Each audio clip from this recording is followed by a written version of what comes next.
Hello, everybody. Welcome to the Bearcast Media YouTube channel. My name is Aidan Riggs. I am the sports director for Bearcast. Today, I'm joined with the legendary Brandon Saho. Brandon, the 2015 UC grad of E-Media, as it was called back Yep. then, now M-Pro. Welcome back to Cincinnati. Thanks. Legendary is a very, very loose word, but it is really cool to see everything that's happened here since I graduated 10 years ago. I mean, I was in this Bearcast studio a little bit, but I think, one of those first ones that kind of went the sports reporter route and was trying to cover UC and high school games while I was here. But yeah, it's great to be back. Thank you for asking me to come in. Yeah, let's talk about your background a little bit, too. Yeah. You, of course, graduated from UC. You were part of Bearcast for a while. Mhm. What really got you into the media business? I was one of those weird kids that wanted to be a sports reporter from like 12 years old. So, really, the first inspiration actually wasn't sports, it was Jay Leno. And I would go to bed or fake like I was going to bed when I was in like third or fourth grade.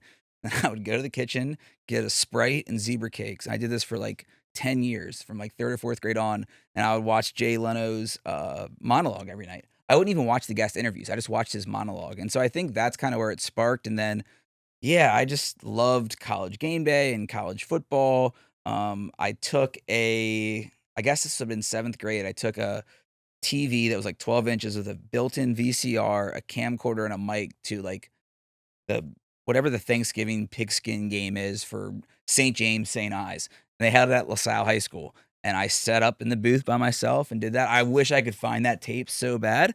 So it started there, and then I just knew I had a passion for it. So I was able to, start the, LaSalle Sports Broadcasting Club at my high school, kind of just followed that path all the way through college, got some really lucky breaks early on. And so, yeah, I was lucky where I knew it was something that I always wanted to do. I didn't realize how tough it could be and the late nights, the different moving to different cities, markets, teams. But yeah, it's been really, really cool to you're going to have me look back at everything. So I'm really excited to do that. That's kind of just what I wanted to get this to. You've gone to a lot of different places, Georgia, Louisiana, Mhm. back to Ohio, now Los Angeles, of course. Yeah. Do you have a really I made it moment where you knew you were into the industry?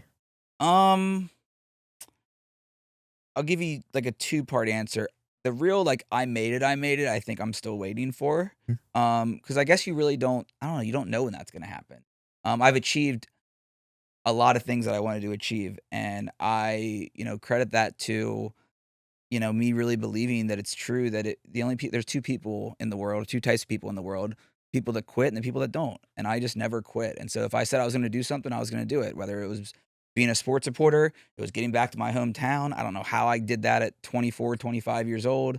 That was really, really cool. I think for me, packing up that U-Haul from Louisiana and driving 15 hours in one day and getting to WLWT here, I think the I made it moment in my life was like walking out of the Reds dugout that like first week of work.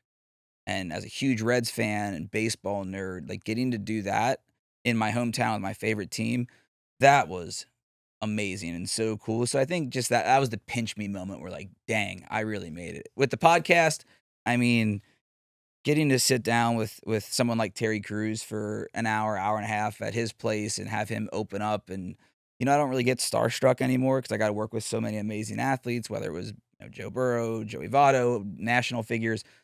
But like 10 seconds of that interview, Terry and I are sitting like you and I are now, and he just starts talking about his mental health struggles and having to go to rehab like I did and check in and struggle with addiction. I go, dang, I'm sitting in Terry Crews's place right now in LA and we're talking about this.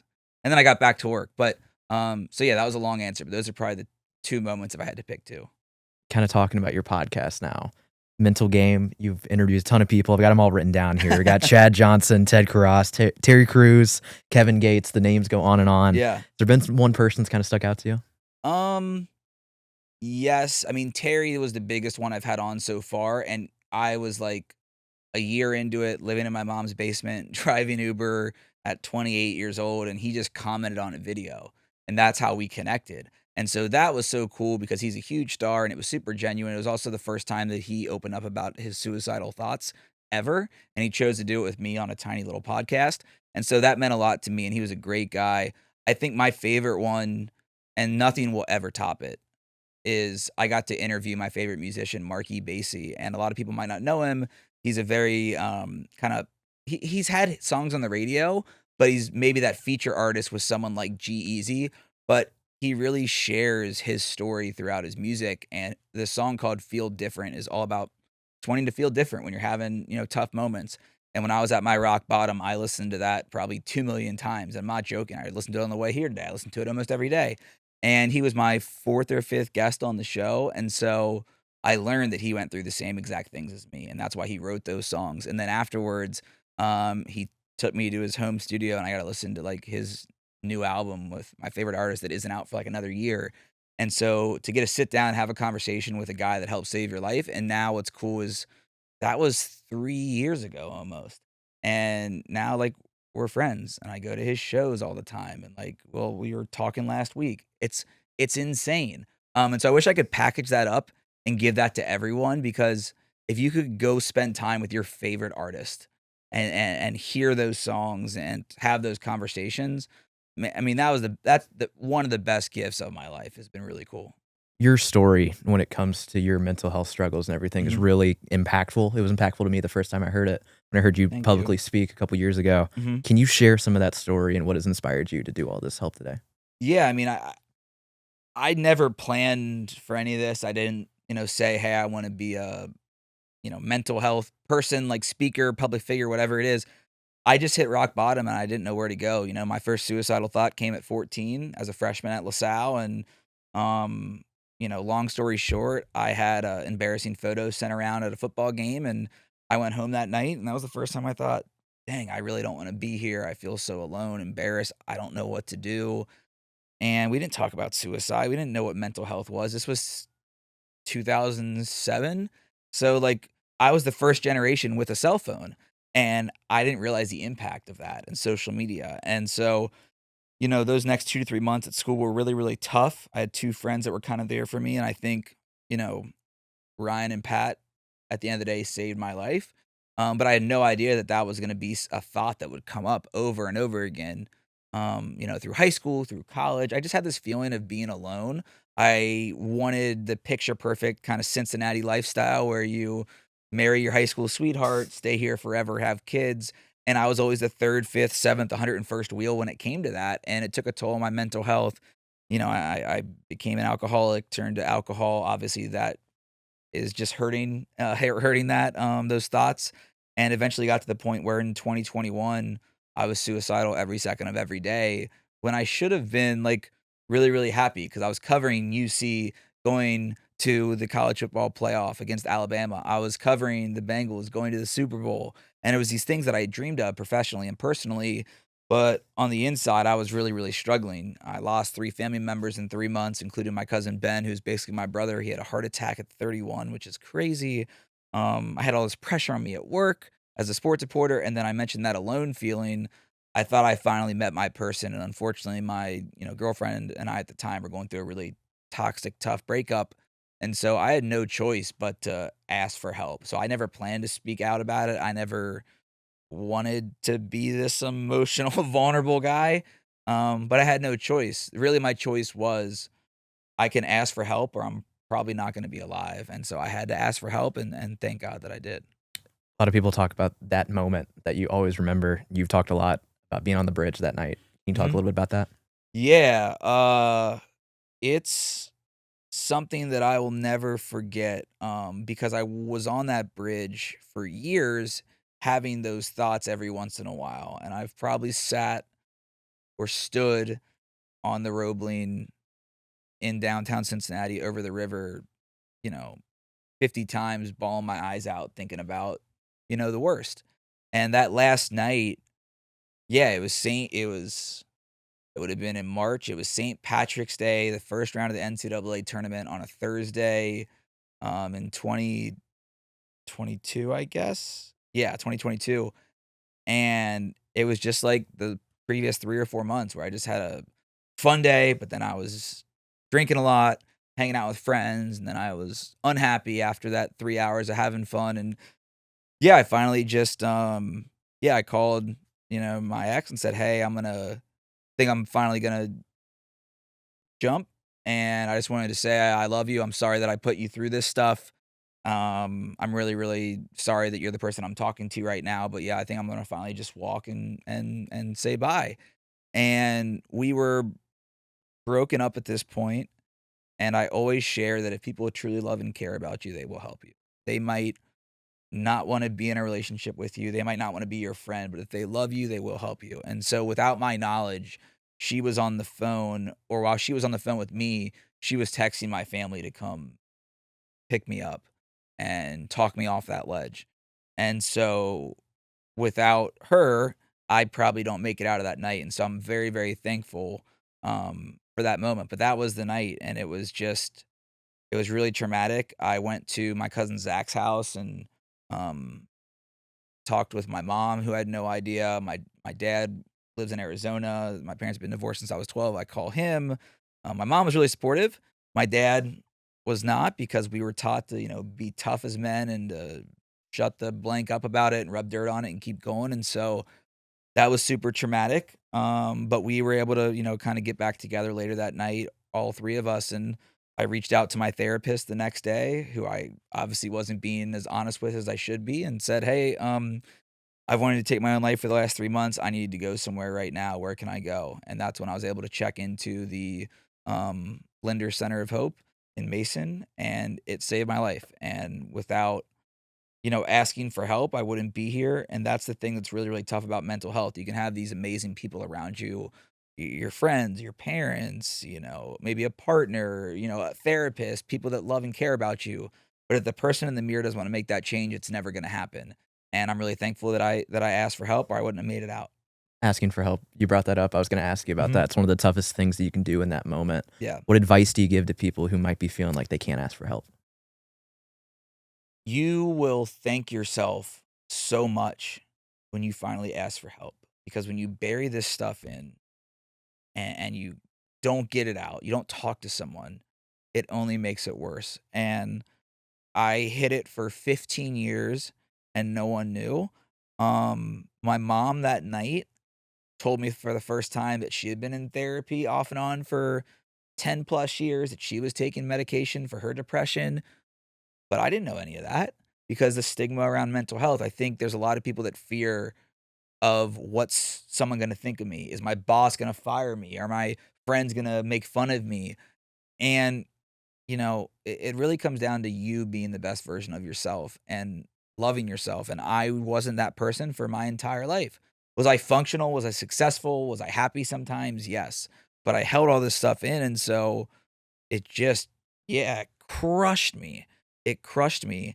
But I had to open up. And so for anyone out there that is worried about that, I know we're on a podcast at UC, so I'm gonna try not to cuss, but, like, I wanna say, who gives a blank about what people think of you? You deserve to be happy. You deserve to be the best version of yourself, so please ask for help, whether it's, someone close in your life, whether it's calling 988, it's going to the services here at UC. I didn't realize until I started speaking at colleges every week that most colleges, including UC, part of your tuition fees, you get free therapy. So go take advantage of it. And I think the really encouraging thing is me going to colleges and high schools is that, like, your generation, the younger generations are talking about mental health, because you guys grew up with phones. You see the stuff on social media.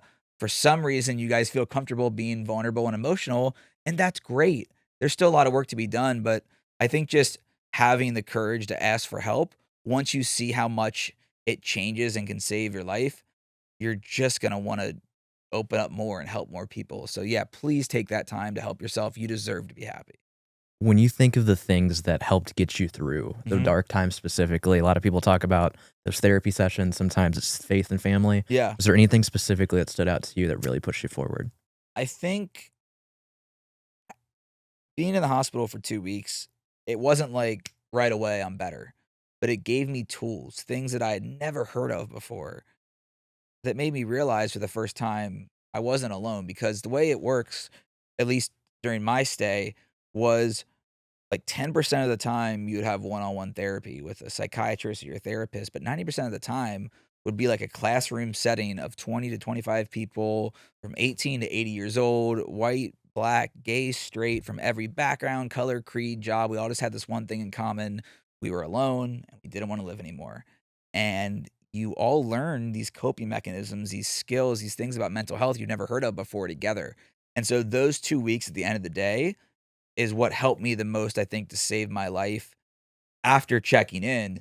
But the reason why I held on for so long is because I knew that it would, not figuratively, but I feared literally kill my mom if I wasn't here and she lost a child. So there's a lot of things that go into it. I'm someone that, is faithful, like, at home. I don't go to church every Sunday, but I think, some prayers were answered. I didn't know my plan, but I think part of God's plan for me was to do what I'm doing now. This is the most purposeful, amazing thing that I've ever done in my life. I never planned any of it. I didn't plan to speak and go to colleges and go to all these states and meet. I mean, I've met hundreds of thousands of people through this experience, that I never would have met if I didn't ask for help. And so, yeah, I don't know if there's one specific thing. I think it just goes back to asking for help. Like, that's the biggest thing you can do because that person in the mirror has to want to make that change. Kind of brought it up there, but talking about the response that you've had to Mhm. traveling around the country, going to all these schools and events and speaking, and also having your podcast. How has that response from people that have had similar struggles made you feel? Well, what you just said, struggles. I People ask me all the time, like, "What's your favorite interview? What's your favorite quote you've heard?" And it really is just this idea that everyone struggles. Doesn't matter if you're sitting here in the Bearcast studio with us three. It doesn't matter if you're playing in the Super Bowl. Your songs are on the radio. You're a high school teacher. You're a custodian. You're a nurse. Whoever you are, like, we all go through stuff.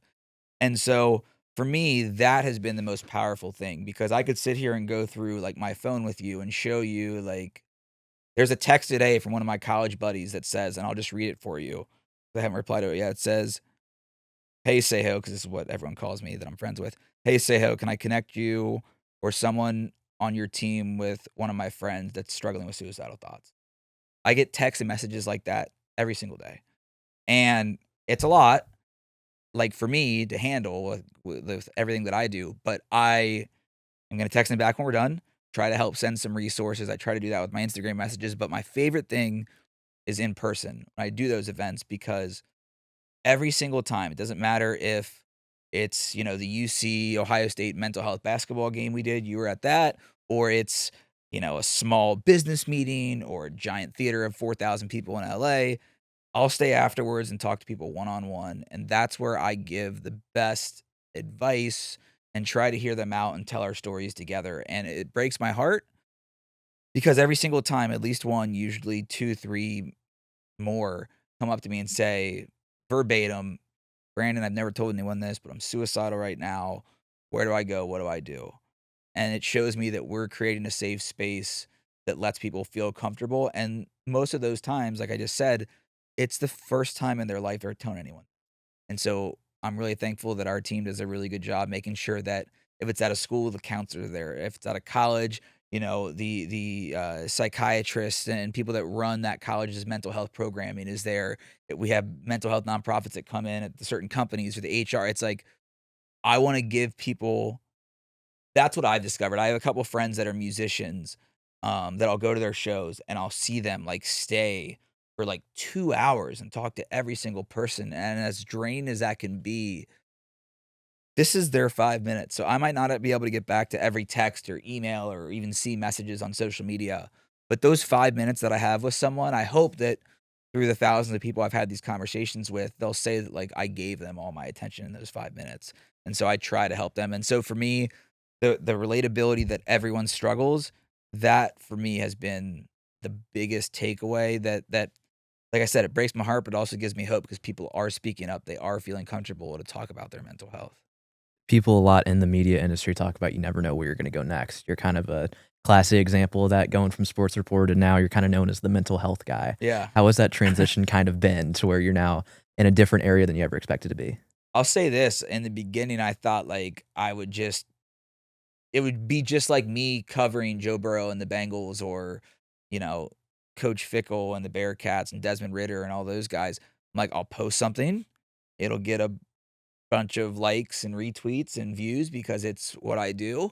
And I, like, remember, like, 2 or 3 episodes in when I had, like, I had Deepti from Love Is Blind on, who's become a great friend. She has an amazing story. I'm like, why is no one liking this or talking about it, or why isn't it going viral? And I'm like, oh, I'm not the sports person anymore. I'm the mental health guy. And so it was definitely a struggle. I mean, I quit my job.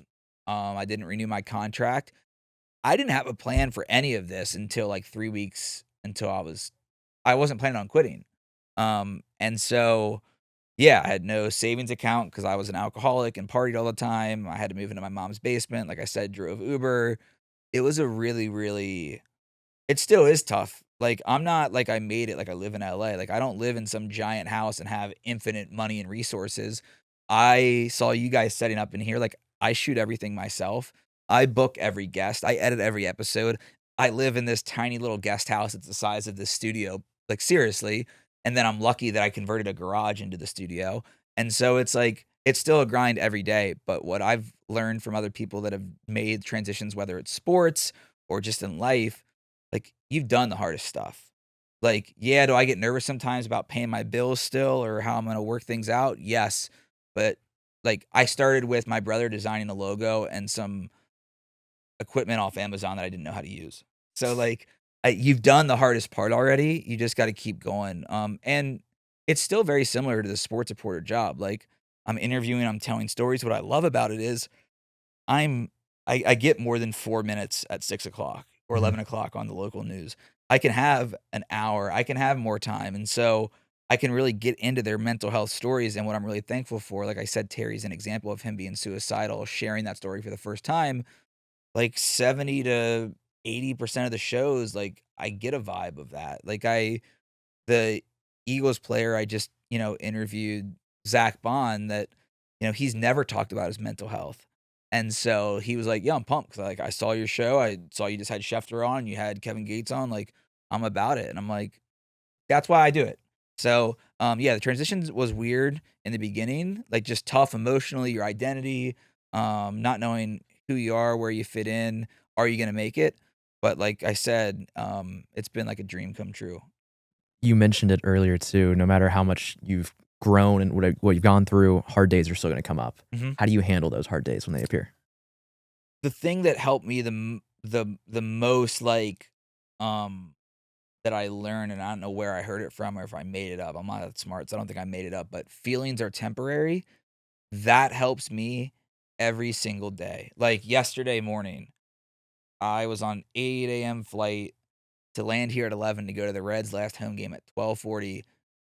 It's not bad weather at all in either city, and they just canceled our flight. And I'm just like, "All right, well, I guess I'm not gonna go to the Reds game." Then I had to go through Atlanta to get here, and it was like 7 hours later. Like, I just had to tell myself after my 10 minutes of being mad at the Delta person I was chatting with, that was probably an AI bot anyway, on support, I was like, "All right, it's temporary, come on, figure it out." But for me, like, being sober now and not really, like, going to bars or hanging out with people at all, really. I mean, I don't mean that in a bad way. I'm just comfortable by myself, plus I'm just working my ass off to try my best to make this thing happen.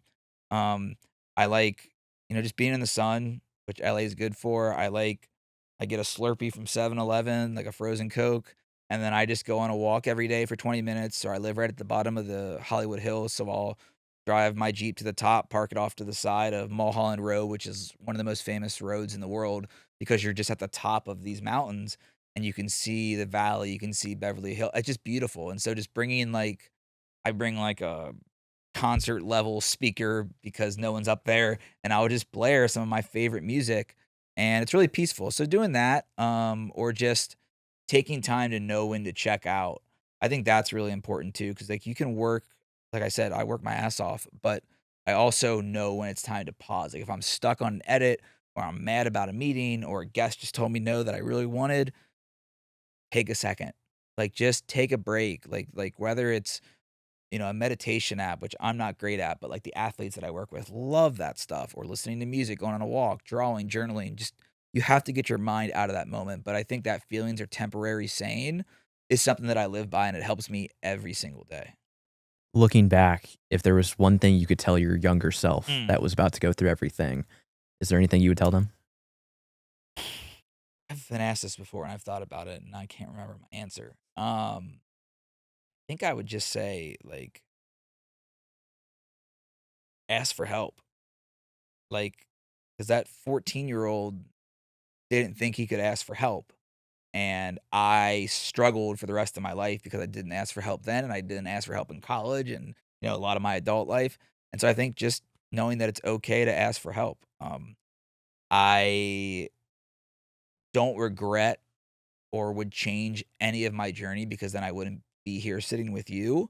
I wish I could take away all the pain and all the struggles and all the, heartbreak and things that I hated about my life, but I wouldn't be here if I didn't go through those struggles. So I think just asking for help, like, I get a question every time I speak, like, "Hey, do you wish you could change it, or do you regret what you went through?" And I give the answer that I just did because now I'm able to help, you know, a kid in the middle of North Dakota where I'm going next week that probably has never thought about therapy or doesn't even know that therapy exists because it's a town of 800 people and there's one school and, um yeah, it might be the first time that one of those kids goes to therapy because of my struggles. Like, that's for me the best part about this job or whatever it is. There's a lot of misconceptions when it comes to mental health. Is Mhm. there one thing you wish people understood more about it? That, it's okay to ask for help. Like, can't do it alone. These feelings that they're temporary. When I was 14, I thought I was always going to feel this alone and be embarrassed by this photo that got sent around, that I was always gonna not wanna be here. Same thing as I can't believe it was 3 years ago that I didn't wanna live and that I thought it was the end of the world. My relationship fell apart, the stuff with my family and then the relationship, like, I don't even recognize the person that I used to be, and so for me, it's just like, ask for help. You gotta do it. Only the person in the mirror can make that change. I've unfortunately, being the mental health guy, even lost friends to suicide or substance abuse since this. Corey Cunningham was, a friend here at UC. He played on the football team, offensive lineman for the New York Giants, and he took his life last year. And, I can go in my phone and show you messages of Corey and I going back and forth, him telling me how proud he was of me doing this in mental health and me telling him that I'm always here if you need someone to talk to. Like, I lost a childhood friend to suicide, Mike, 2 years ago, and I have our messages. And, I said, yeah, I'll meet up. And he just never gave me a time. And I got a call 2, 3 weeks later from one of our mutual friends. And so it's really, really tough to see and lose people when they're that close to someone like me that, like, I'm the mental health mascot, and it breaks my heart that I couldn't save him, I couldn't help him, and I tried, and I think that's the hard part, which I've said probably 5, 6 times already, and I just did again, like, that person in the mirror is the only one that can make that change, and so you have to be willing to ask for help and have that courage, and once you do, oh my gosh, like, you will be so happy. It's not gonna be happiness right away, but, like, I don't know, I hated cliches like time heals all wounds, but it's true. Like, man, these last 2 years, really year and a half, I'm happy for the first time ever, and it's because I did something about it and I asked for help, and it's changed and saved my life. You mentioned earlier rock bottom, that feeling like you're alone. Yeah. There's someone out there that's listening or watching right now. What do you want them to know? 1, you're not alone. I thought I was alone, till I was in that hospital, and I looked around the room and saw 20 people that didn't look like me, that didn't sound like me, but we had the same story, and that's what I've learned being able to, tour the country and meet tens of thousands of people and hear other people's stories is that we all struggle and that it's okay, again, to ask for help, and so if you are at that rock bottom, like, you deserve to be happy. You deserve to love yourself and be the best version of yourself, so don't give up on yourself. Like, I didn't think that I could do it. I didn't think I could ever be happy, and so asking for help can change that, but, like, there's no one else that can do it. You gotta do it yourself, and it's gonna be hard. There's gonna be times that, you might wanna give up, or you're worried about what people are gonna say about you, or maybe you can't afford therapy right now, or like if you're trying to get sober and you fail, man, I failed 7, 8 times, trying to quit. And then I got to a month and I'm like, damn, I can do this. I got to 100 days. Now I'm at 2.5 years. It's like once you see stuff start working, whether it's therapy, going to the gym. I mean, shoot, if you're in school, you're here at UC and you're starting to study more or work on your craft more and you get better grades, it's like, oh, I want to keep on doing that. Mental health is the same way. So like if you're at that rock bottom, please know to keep that engine going inside. Know that there's light at the end of the tunnel, and that you can be happy again, but you gotta do something about it, and once you do, you'll be so happy that you did. So as we start to wrap things up here, what's gonna be next for you both personally and career-wise? Well, personally, I'm gonna just keep grinding on the mental game. That kind of there's no real separation for me because my whole life story is on the internet. But I think just continuing to work on myself, whether it's mentally, spiritually, physically, just be the best version of myself. And then like I'm someone I'm committed to the craft, and so I get up every morning at like 4 a.m. I also go to bed like a grandpa at like 8. But I love that schedule because I get a head start and I get to get on those emails, those edits, and find out what I'm going to do next. And I've got some things up my sleeve. I'm working on hopefully a docu series where I spend 24 hours working different jobs, being in different environments to show those mental health stories. We did this amazing feature on 10 moms that lost a child to suicide and those heartbreaking stories and how they're able to get through it and what they wish they could tell their kids now. And that ended up being our most viewed social post ever 3 weeks ago. I think it's at like 5.2 million on TikTok. And that relatability and knowing how many moms and kids and just people that helped, I wanna start doing more stuff like that, and I don't know what it looks like. I really wanna do a men's mental health documentary, but we have a small team. I own everything, and I want it to stay that way. I'm not gonna go Hollywood. I want it to all be mine and be authentic, and so it might take some time, and I gotta figure out how to fund stuff like that, but just telling these stories and at the end of the day, making the mental game as big as possible, not so that I'm famous or I have all this money or stuff. I just want to save as many lives as possible. And I think we're doing that, but I can't wait to see it keep growing. So first off, thank you so much for coming on here Of and being course. so Yeah. open about everything and telling us about your story. Where can we follow you in your journey? Just at Brandon Saho or go on Google, YouTube, type in the mental game and you can listen to the stories. Find me. If you want me to come to your school or work, I love doing that, sharing my story, having these conversations. I mean, it's just like this. We open up, share stories, coping mechanisms, try to help everyone. But yeah, thank you for having me. This is so cool that this exists in Bearcast now. I remember being I think one of the maybe first kids that really wanted to be a sports reporter in Bearcast and so or in, media production. It was e-media at the time.